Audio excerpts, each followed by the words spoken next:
Salah satu amalan yang saya ingin, selain apa yang saya sampaikan, amalan ini mohon diberikan perhatian lebih banyak. Sederhana, mudah, tapi manfaatnya luar biasa. Amalan itu adalah bersalawat kepada Nabi Muhammad sallallahu alaihi wasallam.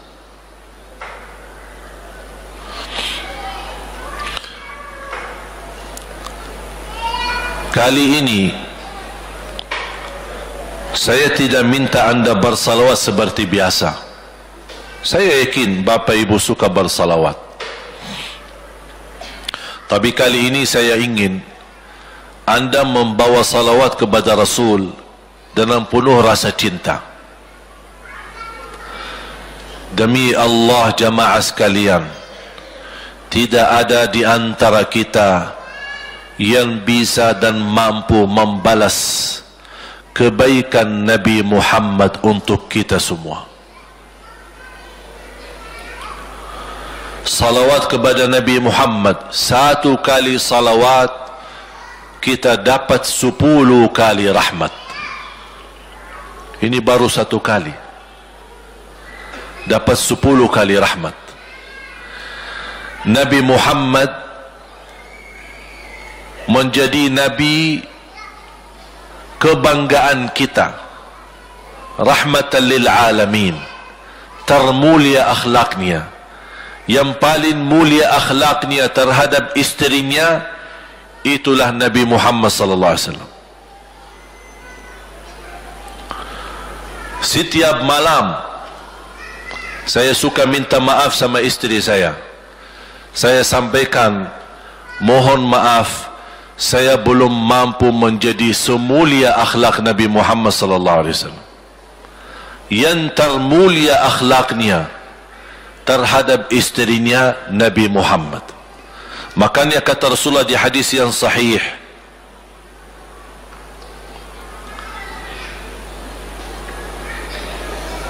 ahsanun nasi akhlaqan ahsanukum li ahli. Yang paling laki-laki yang termulia adalah laki-laki yang termulia akhlaknya terhadap istrinya. Dan Rasul juga bersabda, dan akulah yang termulia terhadap istri-istriku.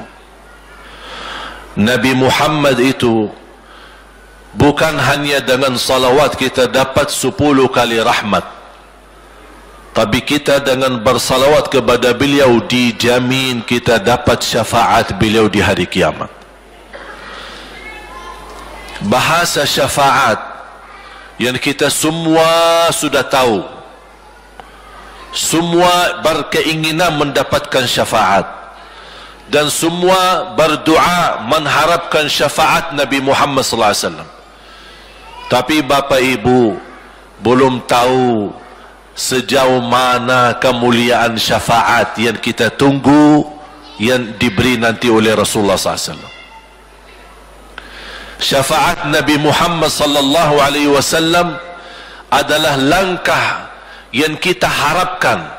Bukan hanya umat Islam, bahkan seluruh umat, Yahudi, Nasrani, Buddha, Hindu, seluruh manusia di hari kiamat mengharapkan syafaatnya yang disebut dalam hadis Asy-Syafa'atul Kubra, syafaat yang paling agung yang Allah izinkan Nabi Muhammad untuk diberi kepada seluruh manusia, yang Islam maupun yang tidak Islam. Karena di saat hari kiamat seluruh makhluk Allah subhanahu wa ta'ala, seluruh manusia, bahkan bangsa jin, semuanya berdiri habis dibangkit oleh Allah subhanahu wa ta'ala. Semuanya berdiri di hadapan Allah menunggu hisab dimulai lebih dari 50.000 tahun.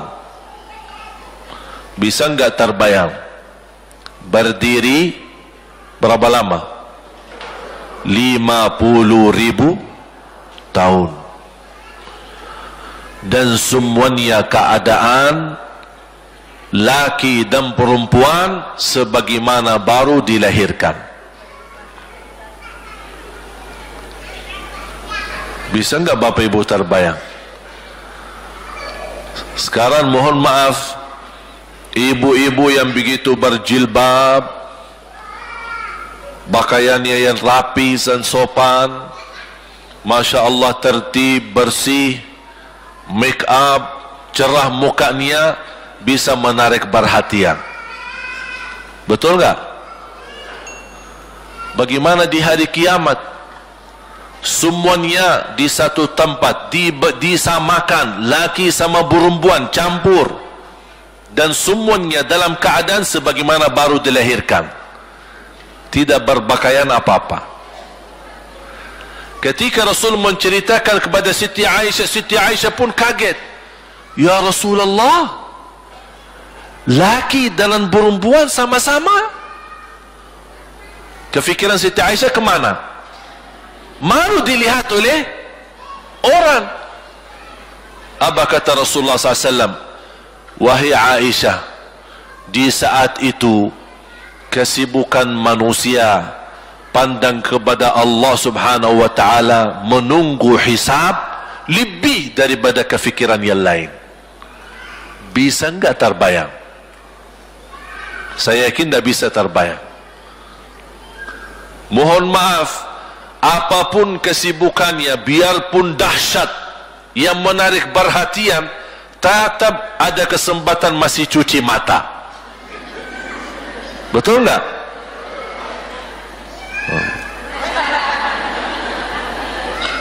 Tapi kalau di hari kiamat, beda keadaannya. Apapun yang saya jelasin, tidak akan mungkin Bapak Ibu bisa bayangkan. Karena itu bukan dahsyat lagi, tapi di luar batas kemampuan kita. Makanya Siti Aisyah sebagai manusia wajar kalau terkejut. Ya Rasulullah, kami dan laki-laki sama-sama. Rasul maklumi fikiran Siti Aisyah sebagaimana memaklumi fikiran kita yang sama. Tapi ternyata kalau di sana beda. Makanya di saat itu belum lagi matahari didekatkan. Disebut dalam hadis mil, 1 mil. Di dalam satu hadis 1 mil adalah, kalau untuk gelang mata itu kan berapa ukurannya? Berapa senti ya? Sangat kecil. Betul? Kalau dalam bahasa Arab itu namanya mil. Berarti ukuran nanti di hari kiamat kita berdiri 50.000 tahun dan mataharinya dekat seperti ini. Di riwayat mil bukan yang itu maksud, tapi adalah ukuran perjalanan 1 mil. Kira-kira 1 mil cukup jauh? Sama, kurang lebih berapa kilo? 1,5 kilo? Ya, kurang lebih 1,5 kilo. Sekarang jutaan kilometer kita merasa panas. Sudah ada AC, sudah ada kipas, sudah ada ujang, sudah ada ini, tapi merasa begitu panasnya. Itu jutaan kilometer. Bagaimana kalau 1,5 kilo? Makanya Rasul menggambarkan nanti di hari kiamat, yang biasa di dunia kalau kita keringat dari atas ke, kalau di hari kiamat terbalik, keringat kita dari bawah ke atas. Ini tergantung dosa kita. Kata Rasulullah, ada yang keringatnya sampai ke mata kaki, ada yang sampai ke lutut, ada yang sampai ke paha, ada yang sampai ke perutnya, ada yang sampai ke dadahnya, ada yang sampai ke lehernya, bahkan ada yang sampai merasa sudah sesak nafas, ingin melamatkan diri supaya tidak tenggelam di dalam keringatnya sendiri. Dalam keadaan itu 50.000 tahun. Di situ manusia sudah merasa gelisah, sudah cukup merasa tersiksa, semua larinya. Penolong siapa yang bisa menolong kita? Kita minta tolong kepada siapa yang bisa menyampaikan hajat kita kepada Allah supaya mulai hisab? Karena sudah kita tidak kuat lagi. Semuanya larinya kepada Nabi. Nabi Adam, Nabi Ibrahim, Nabi Nuh, Nabi Musa, Nabi Isa. Semuanya jawab yang sama. Nafsi, nafsi. Allahumma sallim, sallim. Ya Allah, selamatkan diriku sendiri. Tak ada yang urus anak, isteri, suami, keluarga, apa lagi manusia lain. Sama keluarganya saja dia lari. Tak ada. Nafsi, nafsi. Diri sendiri, ya Allah selamatkan. Diri sendiri, ya Allah selamatkan. Diri sendiri, ya Allah selamatkan. Nabi Adam jawab begitu. Suruh, barangkali Nabi Nuh bisa bantu kalian. Datang kepada Nabi Nuh, nafsi, nafsi, Allahumma sallim, sallim. Datang kepada Nabi Musa, nafsi, nafsi, Allahumma sallim, sallim. Datang ke Nabi Isa, nafsi, nafsi, Allahumma sallim, sallim. Sampai terakhir Nabi Isa berkata, ada satu, saya rasa dan yakin dialah yang bisa memberi bantuan. Dia tunjukkan, itu dia, namanya Muhammad sallallahu alaihi wasallam. Bayangkan, semua manusia ini aja sekarang yang masih hidup berapa miliar, kita tidak bisa dihitung berapa jumlah penduduk bumi. Bayangkan dengan umat terdahulu, semua dikumpulkan dan semua menarah satu arah kepada Nabi Muhammad, minta tolong. Ya Rasulullah, ya Muhammad, ya Habiballah, tolong syafaatkan.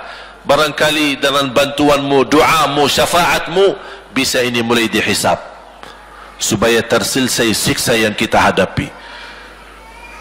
Begitu mereka datang, apa jawab Rasulullah SAW? Allahumma sallim, sallim, ummati, ummati. Ya Allah selamatkan umatku, umatku. Fikirannya umatnya, bukan istrinya, bukan anaknya, bukan orang tuanya, bukan siap, umatnya. Umatnya dia fikirkan.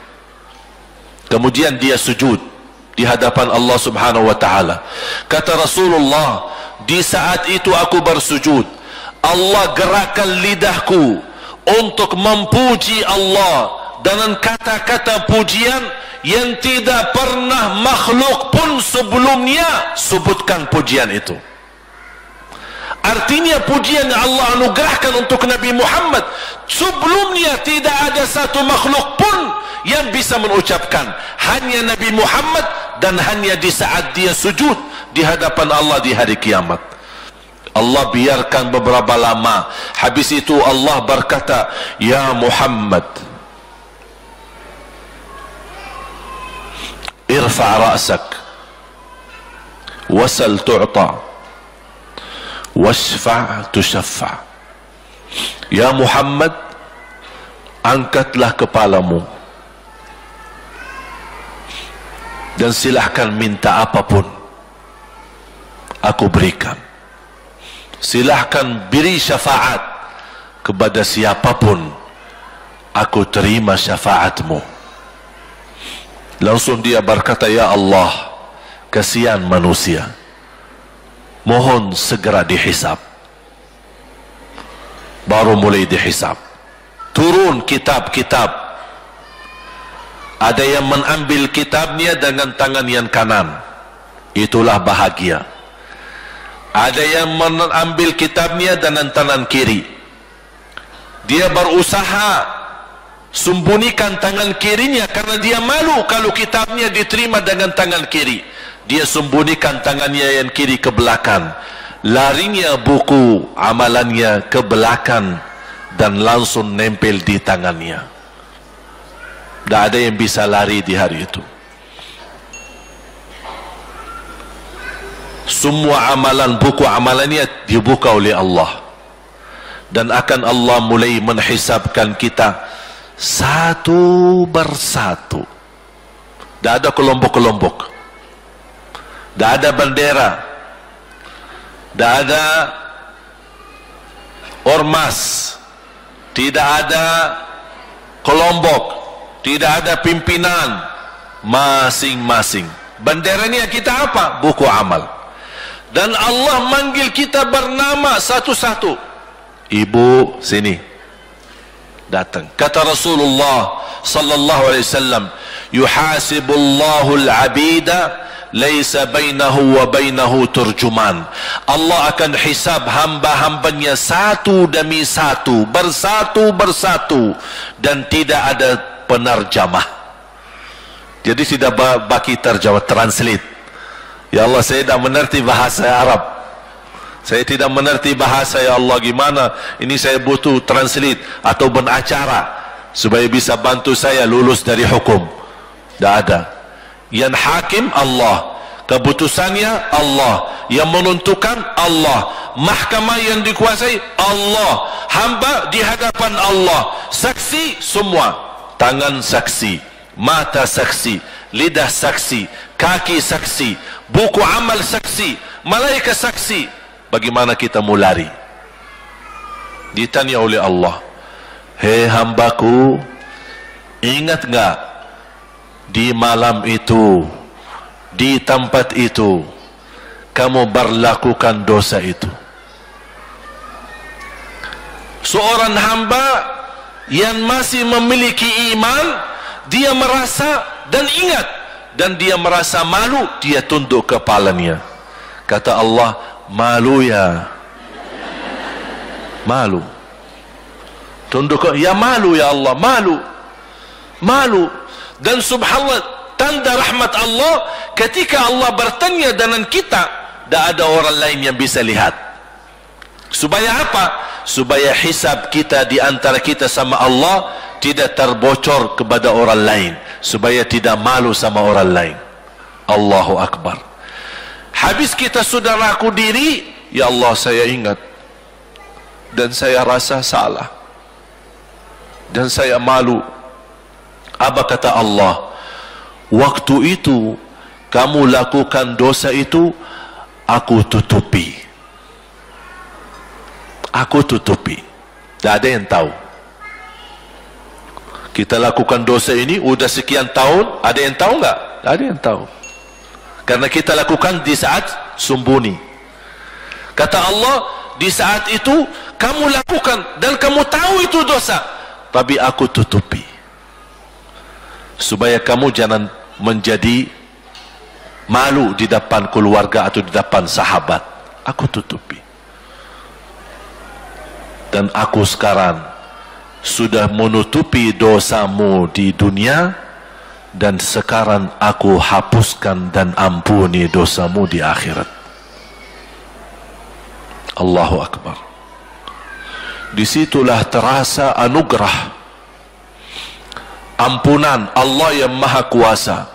Dan Allah di saat itu mampu menghukum kita. Dan kalau Allah menghukum kita, Allah tidak pernah menzalimi kita. Justru itu keadilan Allah, tapi Allah tidak memperlakukan keadilannya, justru yang mendahulukan ampunan dan kasih sayangnya. Habis selesai hisab, harus semua tanpa kecuali liwati neraka Jahannam di atas sirat. Sirat yang panjang, yang kejam seperti pedang, yang tipis sampai tidak bisa dilihat oleh mata. Katanya tipisnya seperti, subhanallah, imam bisa jalan di atas rambutnya. Kejam lagi, masuk di atas sirat, terus jalan. Di saat itu ada doa yang ia melamatkan kita sampai menuju surga. Nabi Muhammad sallallahu alaihi wasallam, dia sudah duluan Kalau Sayyidina Abu Bakar berjalanan di atas sirat disebutkan 100 tahun. Tapi Sayyidina Abu Bakar satu langkah di atas sirat, langkah kedua di depan pintu surga. Dahsyat. Ini Sayyidina Abu Bakar seperti itu. Bagaimana Rasul? Rasul sudah menunggu di depan. Mulai manusia satu persatu jalan di atas sirat. Dan Rasul di saat itu sibuk berdoa, Allahumma sallim sallim, ya Allah selamatkan umatku, ummati ummati, ummati ummati, sampai mereka terselesai. Sampai di situ saja. Sebelum masuk surga ada berita gembira untuk umatnya Nabi Muhammad sallallahu alaihi wasallam. Tidak boleh ada yang masuk surga harus berjumpa dengan beliau dulu, bertabah muka, dan disediain minum yang disebut air Al-Kautsar, dan di situ banyak gelas. Tinggal kita ambil gelas dan minum.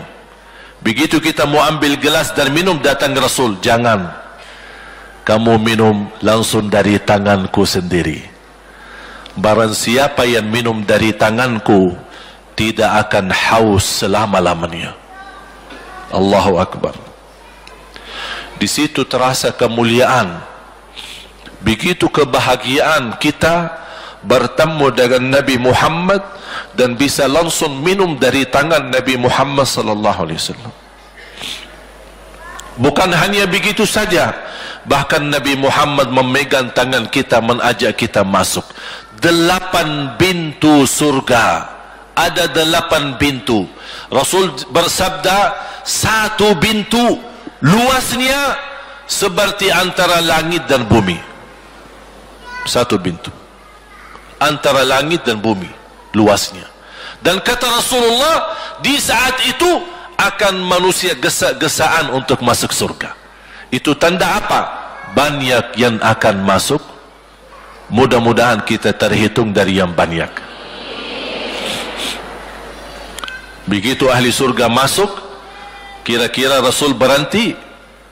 Ahli surga sudah masuk, sudah aman? Tidak. Rasul balik lagi, keluar dan menuju dari langkah sirat yang pertama, melihat ada enggak ternyata ada di antara umatnya yang tersisa yang dosanya terlalu banyak, gesa-gesaan di jalan, merangkak di jalan sampai jatuh di dalam neraka. Rasul mana mereka? Masuk ke neraka. Kata Allah subhanahu wa ta'ala melihat keadaan Nabi Muhammad SAW, apa yang dibutuhkan lagi? Kata Rasul, ya Allah, saya tidak akan puas masuk surga sampai hamba-hambamu yang ada di neraka, umatku, diselamatkan. Allah subhanahu wa ta'ala mengizinkan Nabi Muhammad keluarkan dari neraka. Dia keluarkan. Sudah cukup ya Nabi Muhammad? Tidak cukup ya Allah, masih ada lagi. Diambil lagi, dikeluarkan, diambil lagi, dikeluarkan. Artinya dari umat Nabi Muhammad yang masih banyak dosanya, yang masih banyak kelewatannya sama Rasulullah, yang tidak pantas memberi kemuliaan kepada Rasulullah SAW, dapat pula syafaatnya Nabi Muhammad. Yang tidak pernah memberi tanda sayang dan cinta kepada Rasul, dapat rasa sayang dan cinta Nabi Muhammad SAW. Sambil kata malaikat Jibril, demi Allah saya melihat Nabi Muhammad mengambil manusia dari neraka Jahannam, diselamatkan dari siksa dan membawa mereka ke surga. Kata malaikat Jibril, sambil aku kira tidak ada lagi yang tersisa di neraka Jahannam, saking banyaknya yang dikeluarkan oleh Rasul. Itu syafaat Rasul sallallahu alaihi wasallam. Oleh karena itu jamaah sekalian, ini yang saya ceritakan. Saya mohon kalau anda lagi bersalawat, ingat itu semua. Nabi Muhammad bukan Nabi yang biasa. Nabi Muhammad adalah Nabi yang penolong kita nanti di hari kiamat. Seandainya kita masuk neraka Jahannam, masih ada harapan kita dapat syafaat Nabi Muhammad sallallahu.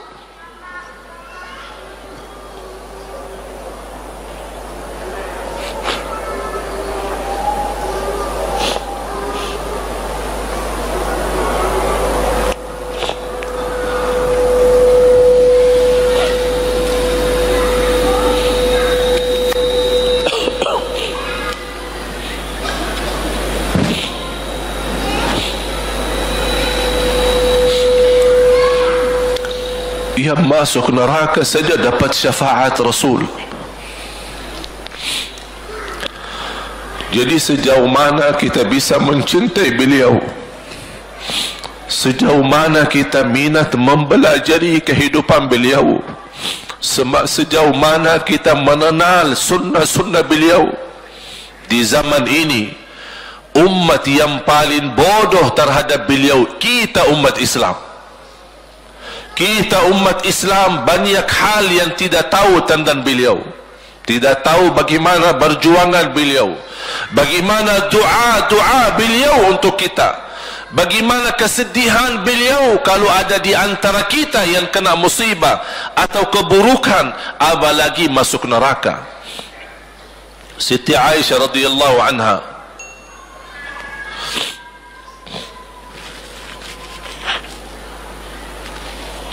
Siti Aisyah radhiyallahu anha pernah minta sama Rasul doa. Ya Rasulullah, tolong doakan saya.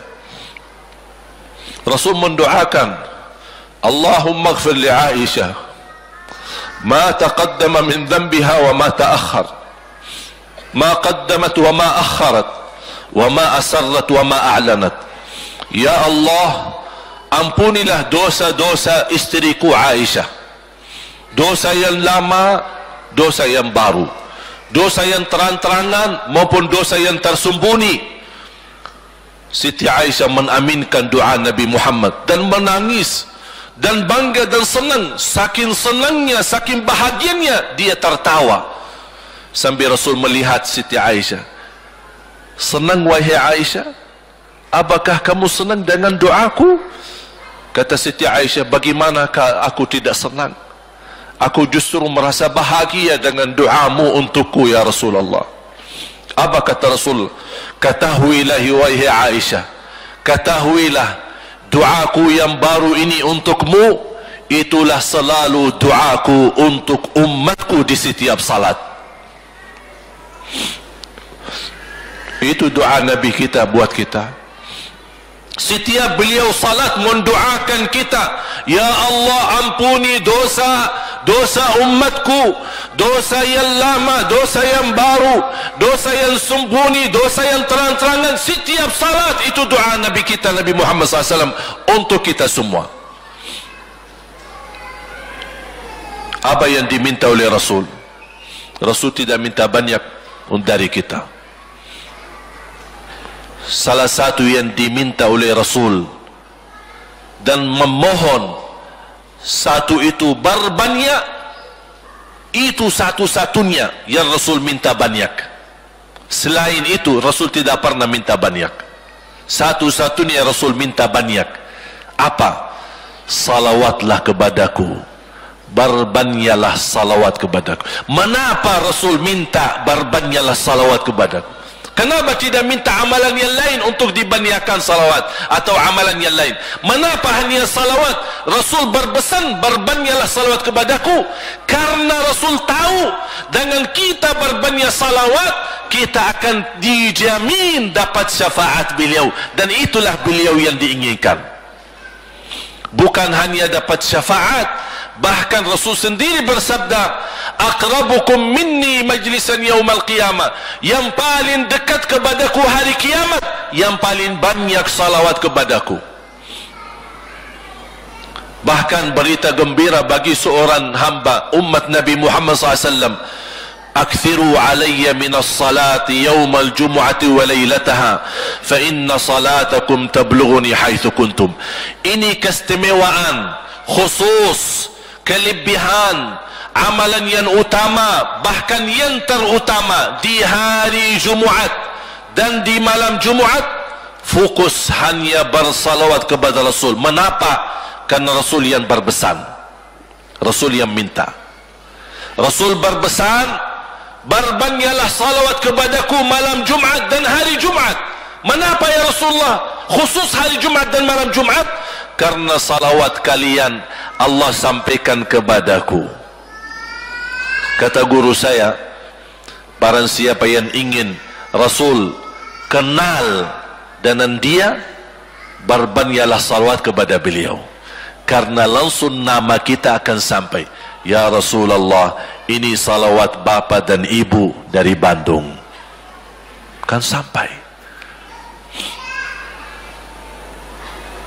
Ada riwayat, ada malaikat khusus tugasnya setiap kita bersalawat dibawa kepada Rasulullah sallallahu alaihi wasallam. Allahu akbar. Bahkan ada orang bertanya kepada guru saya, Syekh Muhammad ibn Mukhtar Asy-Syanqiti, dan beliau masih hidup. Subhanallah, ketika di salah satu pertanyaan di majlis ta'lim di Masjid Nabawi, ada orang bertanya, mana yang lebih diutamakan di hari Jumat? Banyak baca Quran atau banyak salawat? Kita milih yang mana? Beliau menjawab dengan jelas, dengan tegas, di hari Jumat dan malam Jumat lebih utama banyak salawat daripada banyak baca Quran. Mengapa? Karena kata beliau, karena itulah permintaan Rasul sendiri. Berbanyaklah salawat kepadaku di hari Jumaat dan di malam Jumaat. Dan banyak riwayat yang lain. Kalau saya sebutin manfaat, keutamaan salawat kepada Rasul, lebih daripada 100 manfaat. Menghilangkan kesusahan, memberi kemudahan lunasi hutang, menyembuh penyakit, menjamin ampunan dosa, mendapat 10 rahmat, mendapatkan syafaat Rasul, posisi kita semakin mulia. Setiap kali kita salawat semakin naik darajat kita. Barang siapa yang salawat kepadaku 10 kali, dapat 10 kebaikan, dapat 10 rahmat, dihapus 10 kejahatan, dan naik 10 darajat, dan di akhirat dapat syafaatku. Luar biasa. Hadis yang terakhir, Ubay bin Ka'ab radhiyallahu anhu berkata, ya Rasulullah, aku suka berdoa. Karena salawat, arti salawat adalah doa. Arti salawat, doa. Ya Rasulullah, aku suka berdoa. Berapa dari doaku saya jadikan untukmu? Artinya berapa persen ya? Kalau bahasa kita, berapa persen kira-kira? Kalau misal saya doa 10 menit, berapa menit untuk Rasul, dan yang sisanya buat aku? Contoh, aku kalau berdoa, ya Allah ampuni dosaku, ya Allah murahkan rezeki, sembuhkan penyakit, Allahumma salli ala Muhammad wa ala ali Muhammad. Berarti lebih banyak untuk diri kita, baru untuk Rasul. Sahabat itu, ya Rasulullah bertanya, ya Rasulullah, berapa bagian dalam doaku saya jadikan untukmu? Apa kata Rasul? Kata Rasulullah SAW, ma syi'ta wa in zitta fahuwa khairul lak. Ya terserahmu, mau doa bagaimana untukku, ya terserahmu, tapi semakin banyak untukku, semakin banyak manfaatnya untukmu. Apa kata sahabat? Ya Rasulullah, saya akan jadikan separuh doaku hanya salawat kepadamu. Artinya kalau saya doa 10 menit, 5 menit salawat dan 5 menit doa untuk diriku sendiri. Apa kata Rasulullah? Terserahmu, wa in zitta fahuwa khairul lak. Kalau kamu berani tambah, itu jauh lebih baik untukmu. tawar-menawar sama Rasulullah SAW, sampai di ujung hadis beliau berkata, ya Rasulullah, saya janji doaku semuanya untukmu. Artinya apa? Kalau dia angkat tangan berdoa, tidak satu pun minta buat dirinya. Bismillahirrahmanirrahim. Allahumma salli ala Muhammadin wa ala ali Muhammad. Allahumma salli ala Muhammadin wa ala ali Muhammad. Allahumma salli, sampai selesai. Tidak minta ampunan, tidak minta rezeki, tidak minta sehat, tidak minta keturunan, tidak minta apa-apa. Hanya fokus dengan salawat. Karena dengan salawat, apa yang kita niatkan terkabul.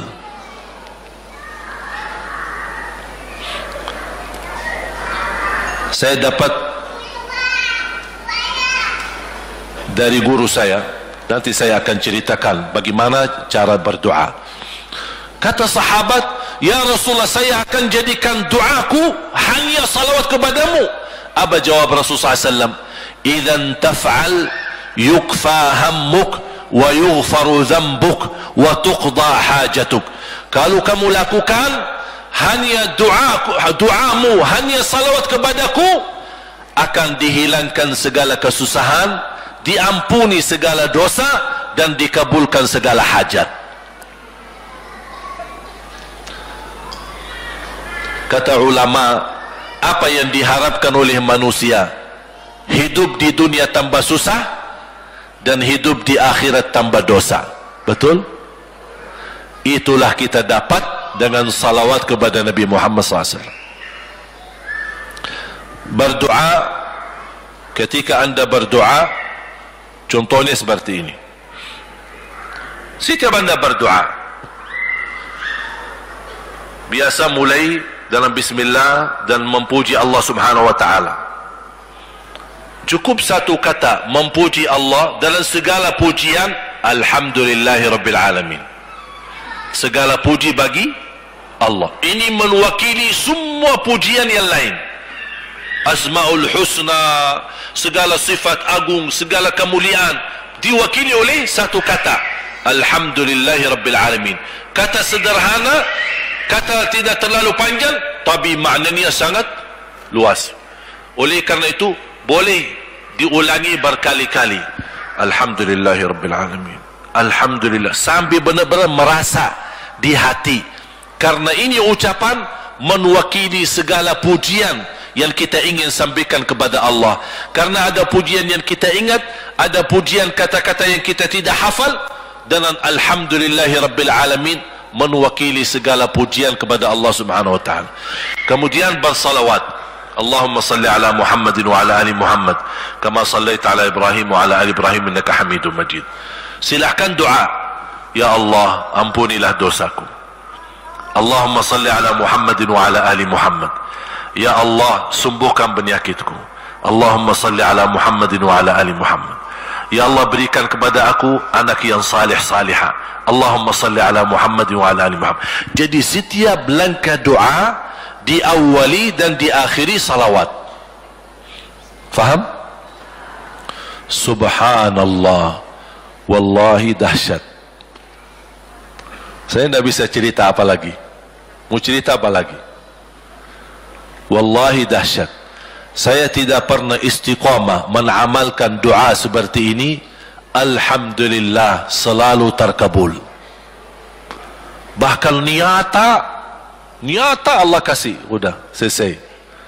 Wallahi jamaah sekalian, salawat kepada Nabi Muhammad bukan budaya, bukan kebiasaan, tapi amalan yang sangat manfaat buat keselamatan kita, kebahagiaan kita di dunia maupun di akhirat. Bahkan keselamatan buat anak kita, salawat kepada Nabi Muhammad SAW.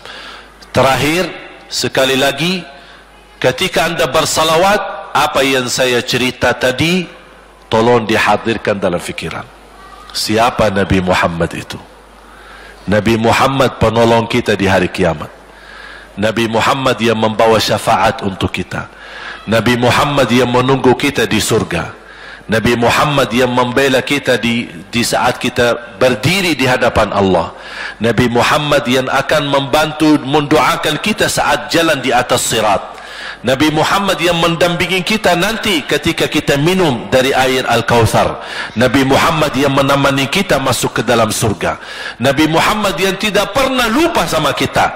Makanya ketika anda bersalawat dan membawa perasaan dan membawa penghayatan ini, InsyaAllah jemaah sekalian akan terasa, ya Allah, ternyata indahnya salawat kepada Rasul. Karena sudah kontak di hati. Apalagi kalau anda begitu salawat dan salam, Rasul jawab. Rasul jawab kita. Waalaikumsalam ibu. Tapi cuma kita tidak dengar. Dia dengar salawat kita, dia dengar salam kita, tapi kita tidak mendengar jawab beliau. Allahu Akbar. Wallahi kalau bisa kita rasakan, wallahi ibu bapak akan sendiri menangis tanpa merasa. Sendiri, kok tiba-tiba nangis? Kok tiba-tiba kok tidak bisa tahan diri?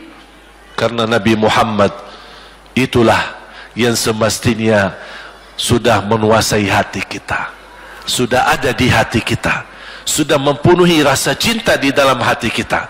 Makanya kata Rasulullah, tidak sempurna iman seorang sampai dia mencintaiku lebih dari ibunya, lebih dari bapaknya, lebih dari anaknya, lebih dari hartanya, bahkan lebih dari dirinya sendiri. Baru sempurna imannya. Bagaimana kita bisa mencapai kesempurnaan iman seperti ini? InsyaAllah dengan bersalawat, dengan membawa perasaan, membawa kehadiran cerita-cerita yang sama-sama kita belajari, baru akan terasa di dalam hati posisi Nabi Muhammad akan semakin besar, semakin mulia di hati kita. InsyaAllah semakin mulia di hati kita, InsyaAllah akan semakin semangat beribadah, semakin semangat mendekati, semakin semangat mempelajari, dan semakin InsyaAllah menjadi baik di mata Allah dan InsyaAllah baik di mata manusia. Amin ya Rabbal Alamin.